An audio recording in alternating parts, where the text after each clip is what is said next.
कनिया जो हम देखलौं मोन हमर गदगद भ गेल। गोरकी कनिया जो हम देखलौं मोन हमर गदगद भ गेल। गोरकी कनिया जो हम देखलौं मोन हमर गदगद भ गेल। अभिलाषा सब जे छल हमरा,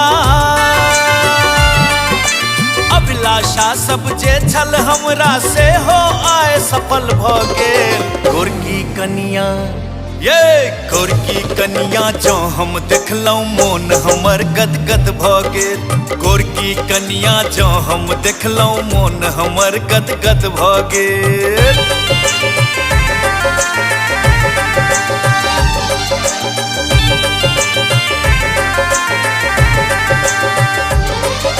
सुख सासुर सर पुनु ने दोसर जो सासुर में साली भेल। कहूँ कहूँ यो कहनिए कनिया और भेटल की कारी भेल। कहूँ बउआ के कुना के भेल।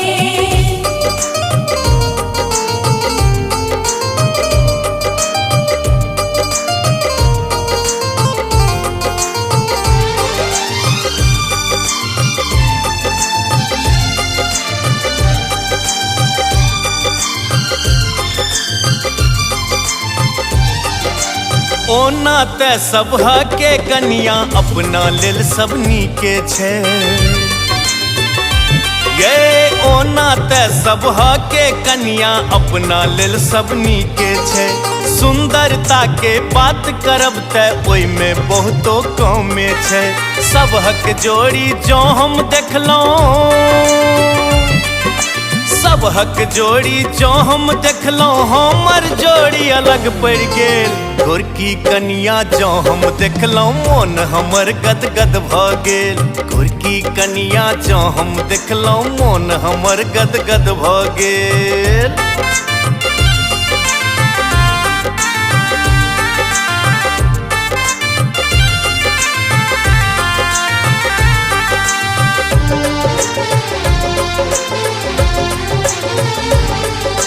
कहूँ बुआ के कुना के भेल। कहूँ बुआ के कुना के भेल। केहन सासुर केहन कनिया और कहूँ के कुना के भेल। कहूँ बुआ के कुना के भेल। भौजी सबटा मिलके पूछे कहू बुआ की कुना के भेल। भौजी सबटा मिलके पूछे कहू बुआ की कुना के भेल। केहन सासुर केहन कनिया आर कहू की कुना के भेल। आगू अब नहीं पूछू भौजी,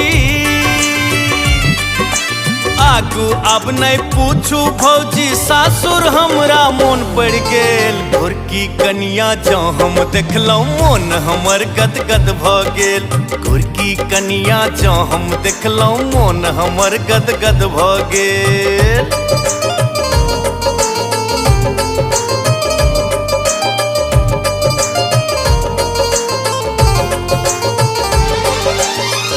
सुहाग के अवसर पर की कहूँ दिया बाती संग भेल। जेहन राम लला अछि हमर तेहन कहूँ की सीता भेल। कहूँ कनियो कुना की भेल।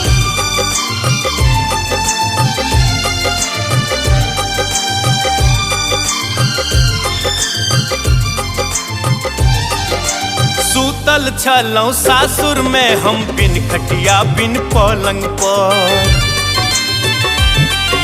सूतल छलौं सासुर में हम बिन खटिया बिन पलंग पर। कनिया ऐली जो हम पुछलौं बाजे नहीं बजौला पर। नाम पता जो पुछलौं भौजी, नाम पता जो पुछलौं भौजी उत्तर दै में भोर क देल। गोरकी कनिया जो हम देखलौं मोन हमर गदगद भ गेल। गोरकी कनिया जो हम देखलौं मोन हमर गदगद भ गेल। अभिलाषा सब जे छल हमरा से हो आय सफल भ गेल। गोरकी कनिया जो हम देखलौं मोन हमर गदगद भ गेल। गोरकी कनिया जो हम देखलौं मोन हमर गदगद भ गेल। गोरकी कनिया जो हम देखलौं मोन हमर गदगद भ गेल।